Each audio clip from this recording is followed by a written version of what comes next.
जय Jagannath. Hello friends, आज आम जाना लेसन प्लान क्लास 8 मैथ।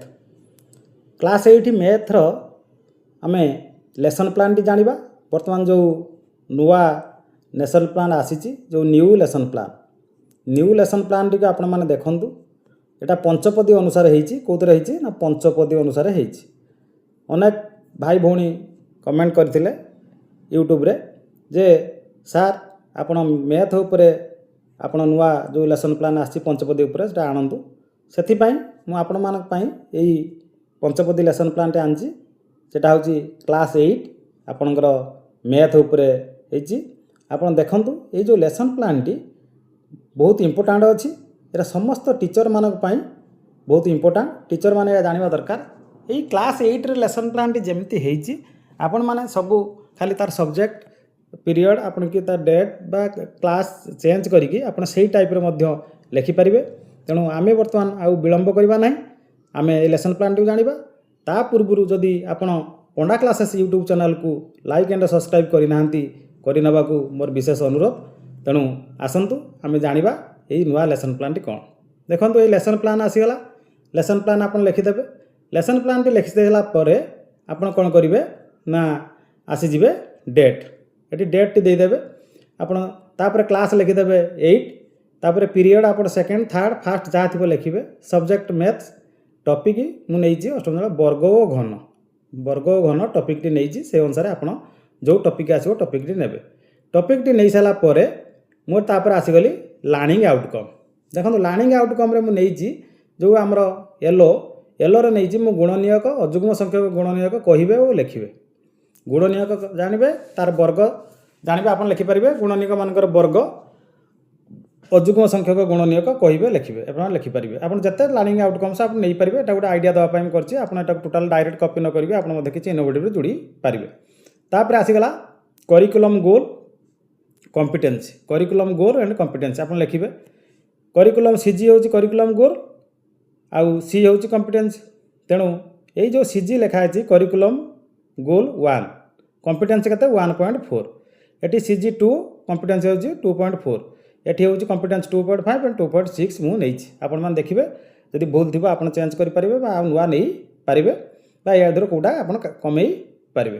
तापर मु टीएलएम रे कोन नेली मैथ बुक तो आपण रहबे। जीके किड्स नेले वर्कशीट नेले कार्यफल कार्य नेबे। तापर अजुग्म संख्यार चार्ट नेबे। पिक्चर नहीं पारे स्क्वायर एंड क्यूब तार मटेरियल्स जहाँ दरकार ताकू नेबे। नहीं सारा पर आपण टीएलएम नहीं सारा पर पळे आसीबे एक्टिविटी। एक्टिविटी कौन नहीं एक्टिविटी देखूँ ये एक्टिविटी जो आपण शिक्षण कार्य करेंगे से जो शिक्षण कार्यटी आप कौन नेबे। शिक्षण कार्यटा भेरी इंपोर्टेंट। ये शिक्षण कार्यटा हूँ भेरी इंपोर्टेंट।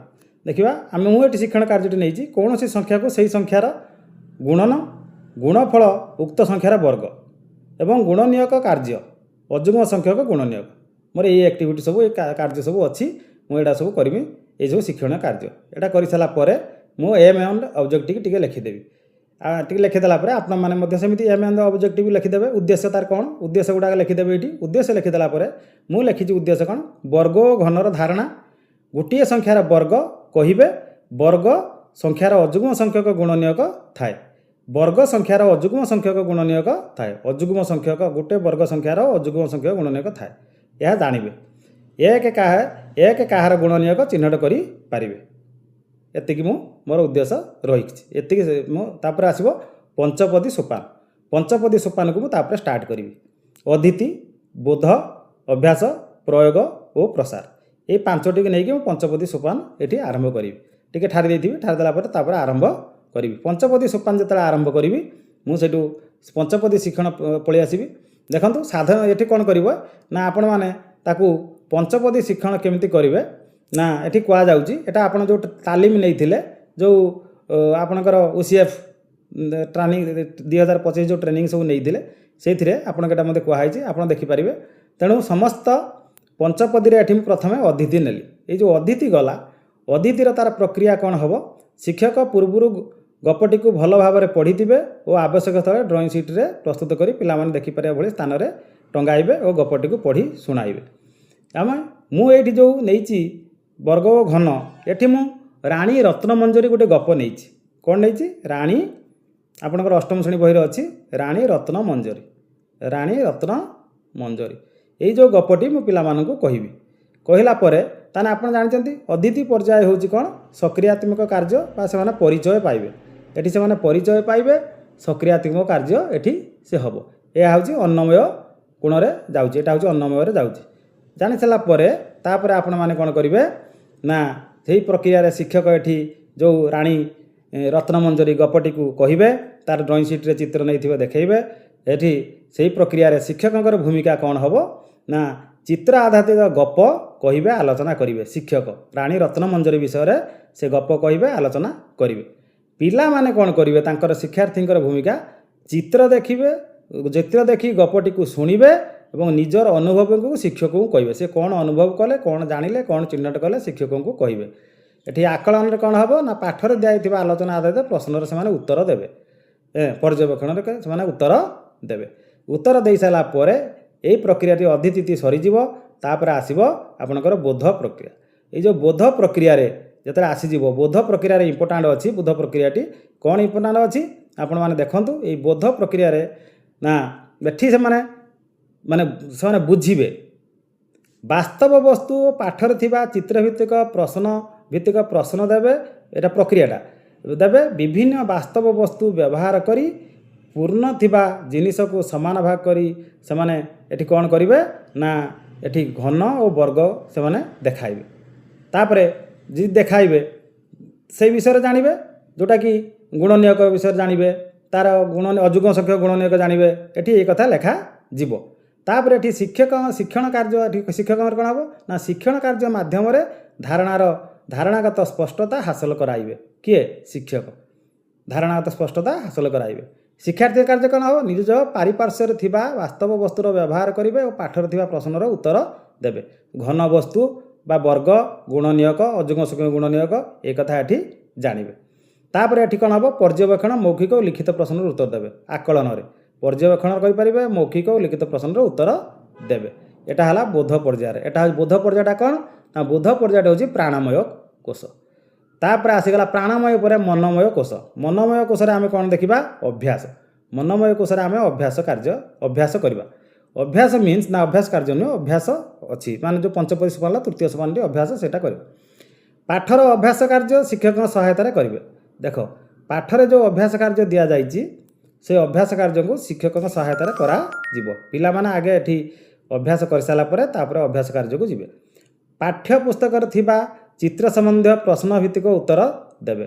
କେଉଁଟାରେ ନା ଯେଉଁ ଗୁଣନୀୟକ, ତାର ଗୁଣିତକ, ବର୍ଗ, ଘନ ପଦାର୍ଥ, ତାର ଏଇସବୁ ବିଷୟରେ ସେମାନେ ଜାଣିବେ।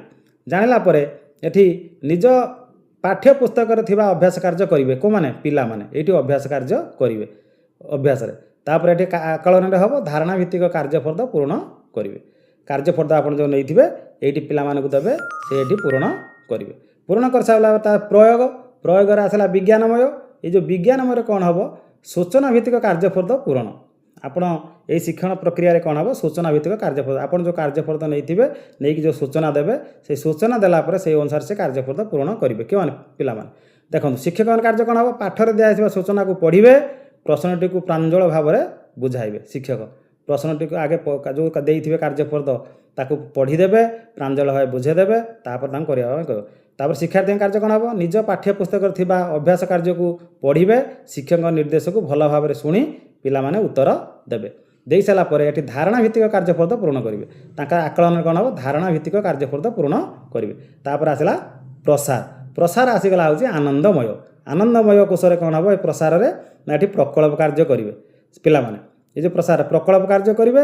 ପ୍ରକଳ୍ପ କାର୍ଯ୍ୟ କିପରି ଆମର ଏଠି ରହିବ? ତ ଶିକ୍ଷଣ ପ୍ରକ୍ରିୟା ହେଉଛି ପ୍ରକଳ୍ପ କାର୍ଯ୍ୟ। ତାପରେ ଶିକ୍ଷକଙ୍କ କାର୍ଯ୍ୟ କ'ଣ ନା ପ୍ରକଳ୍ପ କାର୍ଯ୍ୟ କିପରି କରିବେ ଭଲ ଭାବରେ ସେ ବୁଝାଇବେ। କିଏ? ଶିକ୍ଷକ। ତାପରେ ଛାତ୍ର କ'ଣ କରିବେ? ନିଜ ଦଳରେ ଆଲୋଚନା କରି ଠିକ୍ ଭାବରେ କାର୍ଯ୍ୟ କରିବେ। ଦଳରେ ସାଙ୍ଗମାନଙ୍କ ସହିତ ଯୋଡ଼ି କାର୍ଯ୍ୟ ହୋଇପାରିବ, ଦଳଗତ କାର୍ଯ୍ୟ ହୋଇପାରିବ, ଆଲୋଚନା କରିବେ। ଦଳରେ ପିଲାମାନେ ପ୍ରକଳ୍ପ କାର୍ଯ୍ୟକୁ ଶ୍ରେଣୀରେ ଉପସ୍ଥାପନା କରିବେ। ଏଇ ଯେଉଁ ପ୍ରକଳ୍ପ କାର୍ଯ୍ୟକୁ ସେମାନେ ଶ୍ରେଣୀରେ ଉପସ୍ଥାପନା କରିବେ ପିଲାମାନେ ଏଇ ପର୍ଯ୍ୟାୟରେ। ଏ କଲା ପରେ ତାପରେ ଆମର ଏଇ ଯେଉଁ କାର୍ଯ୍ୟକ୍ରମର ଆସିଗଲା, ଆପଣ ଯେତିକି ଆମେ 5ଟି ପର୍ଯ୍ୟାୟରେ ଗଲେ ସେଇଟାରେ କ'ଣ ହେବ ନା ଧାରଣା ଉପଧାରଣାକୁ ସେ ଚିହ୍ନଟ କରିବେ। ସବୁଠୁ ବଡ଼ କଥା ହେଉଛି ଏଠି ଧାରଣା ଆଉ ଉପଧାରଣାକୁ ଚିହ୍ନଟ କରିବେ। ଧାରଣା ଉପଧାରଣାକୁ ଚିହ୍ନଟ ନ କଲେ କିଛି ହେଇପାରିବ ନାହିଁ। ତେଣୁ ଧାରଣା ଉପଧାରଣା ପାଇଁ ଆମକୁ କ'ଣ କରିବ ଧ୍ୟାନ ଦେବାକୁ ପଡ଼ିବ। ପିଲାମାନଙ୍କର କ'ଣ ଧାରଣା ଆଉ ତା କ'ଣ ଉପଧାରଣା, ଯେମିତି ସିଜି କମ୍ପିଟେନ୍ସି ସେଇଭଳି ଆପଣ ଦେଖିବେ ତାକୁ ଆମେ ଆଲୋଚନା ଯଦି କରିବା, କୌଣସି ସଂଖ୍ୟାକୁ ସେହି ସଂଖ୍ୟା ଦ୍ୱାରା ଗୁଣ ନ କଲେ ଗୁଣଫଳକୁ ଉକ୍ତ ସଂଖ୍ୟାର ବର୍ଗ କହନ୍ତି। ଆମେ ମନେ ରଖିବେ, କୌଣସି ସଂଖ୍ୟାକୁ ସେହି ସଂଖ୍ୟା ଦ୍ୱାରା ଗୁଣ ନ କଲେ ଗୁଣଫଳକୁ ନା ତାର ଯେଉଁ ଗୁଣଫଳକୁ ଉକ୍ତ ସଂଖ୍ୟାର ବର୍ଗ କୁହନ୍ତି। ବର୍ଗ ସଂଖ୍ୟାର ଅଯୁଗ୍ମ ସଂଖ୍ୟକ ଗୁଣନୀୟକ ଥାଏ। ଗୋଟିଏ ବର୍ଗ ସଂଖ୍ୟାରେ କ'ଣ ହେବ ନା ଅଯୁଗ୍ମ ସଂଖ୍ୟକ ଗୁଣନୀୟକ ରହିଥାଏ। ଏଇଟା ଆପଣ ମନେ ରଖିବେ। ସେମାନଙ୍କର ଗୁଣନୀୟକ 1, ସେମାନେ ଗୁଣନୀୟକ 1 ହେବ। ତାପରେ ୟାର କ'ଣ ଅଛି ନା ତାର ଲକ୍ଷ୍ୟ ସବୁ କ'ଣ ରହୁଛି ନା ମାନ ନିର୍ଦ୍ଧାରଣ ପ୍ରକ୍ରିୟା। ଏଇ ଯେଉଁ ମାନ ନିର୍ଦ୍ଧାରଣ ପ୍ରକ୍ରିୟାରେ ପ୍ରକ୍ରିୟା ଭିତ୍ତିକ ହେବ। ମାନ ନିର୍ଦ୍ଧାରଣ ଯେଉଁ ଆକଳନ ତାର ହେଉଛି କ'ଣ ହେବ ପ୍ରକ୍ରିୟା ଭିତ୍ତିକ ହେବ। ଆପଣଙ୍କର ଯେଉଁ ପ୍ରକ୍ରିୟା ଭିତ୍ତିକ କାହିଁକି ହେବ ନା ସେ ଘୁଷା ପଦ୍ଧତିରୁ ମୁକ୍ତ ହେବା ପାଇଁ। ଘୁଷିକି ମନେ ରଖିବନି, ଧାରଣାକୁ ଦୈନନ୍ଦିନ ତାର ଯେଉଁ ଧାରଣା ପାଇବ ସେଇ ଧାରଣାକୁ ତାର ଡେଲି ଲାଇଫରେ ତାର ଦୈନନ୍ଦିନ ଜୀବନ ସହିତ ଯୋଡ଼ି କାର୍ଯ୍ୟ କରିବ, ପିଲାଙ୍କୁ ସକଳ ଶିକ୍ଷାର୍ଥୀ କରିବ। ଏଇଟା ହେଉଛି ଆମର ଲକ୍ଷ୍ୟ। ତାପରେ ତାର ଯଦି ରହିଲା ତାର ଦିଗ କ'ଣ ରହୁଛି, ତାର ଦିଗ ରହୁଛି ଏଇ ଯେଉଁ ମ୍ୟାଥରେ ଗଣିତର ଦିଗ ଗୁଡ଼ିକ ଧାରଣାର ସ୍ପଷ୍ଟତା ହେବ। ସେ ଧାରଣାର ତାର ସ୍ପଷ୍ଟତା ଆସିବ। ଆଉ କ'ଣ ହେବ ପ୍ରକ୍ରିୟାଗତ ଦକ୍ଷତା, ପ୍ରକ୍ରିୟାଗତ ଦକ୍ଷତା, ପ୍ରକ୍ରିୟାଗତ ଦକ୍ଷତା। ଆଉ କ'ଣ ହେବ ତର୍କ ଶକ୍ତି ବୁଦ୍ଧି ବା ତର୍କ ଶକ୍ତିର ବିକାଶ, ସମସ୍ୟାର ସମାଧାନ କରିପାରିବ ଆଉ ନିଷ୍ପତ୍ତି ନେବାର ସିଏ ତାର କୌଶଳ ଜାଣିପାରିବ। ଗାଣିତିକ ଭାଷାର ସିଏ ପ୍ରୟୋଗ ଶିଖିବ ଆଉ ଗଣିତ ପ୍ରତି ତାର ଆଗ୍ରହ ବୃଦ୍ଧି ହେବ। ଗଣିତ ପ୍ରତି ଆଗ୍ରହ ବୃଦ୍ଧି ହେବ। ତେଣୁ ଏସବୁ ଜାଣି ସାରିଲା ପରେ ଆମେ ଯଦି ଜାଣିବା ଗଣିତ ଶିକ୍ଷା କହିଲେ କ'ଣ ବୁଝିବା, ଗଣିତ ଶିକ୍ଷା କହିଲେ ଆମେ କ'ଣ ବୁଝୁ। ଏହା ସଂଖ୍ୟା ରଚନା ବା ସୂତ୍ର ମନେ ରଖିବା ପାଇଁ ନୁହେଁ। ଇଏ ପିଲାଟି ସଂଖ୍ୟା ଜାଣିବ, ସଂଖ୍ୟା ରଚନା କରିବ ବା ସୂତ୍ରକୁ ମନେ ରଖିବ, ଏଥିପାଇଁ ଗଣିତ ପାଠପଢ଼ା ହେବ ନାହିଁ।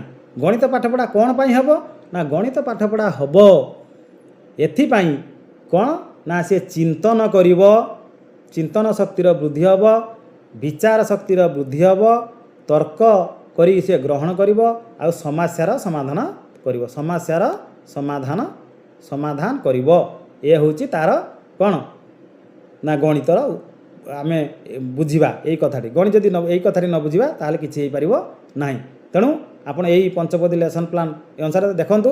ଏଠି ଯେଉଁ ଦେଇଛି ଆପଣ ଦେଖିବେ, ସେହି ଅନୁସାରେ ଆପଣ କରିବେ। ଏଟାକୁ ଆପଣ ମନେ ରଖନ୍ତୁ ଏବଂ ଜୟ ଜଗନ୍ନାଥ। ବହୁତ ବହୁତ ଧନ୍ୟବାଦ ଆପଣଙ୍କୁ। ଆପଣ ଏଇଭଳି ପ୍ଲାନ୍ କଲେ ଆପଣଙ୍କର ପ୍ରୋବ୍ଲେମ୍ ହେବ ନାହିଁ। Thank you.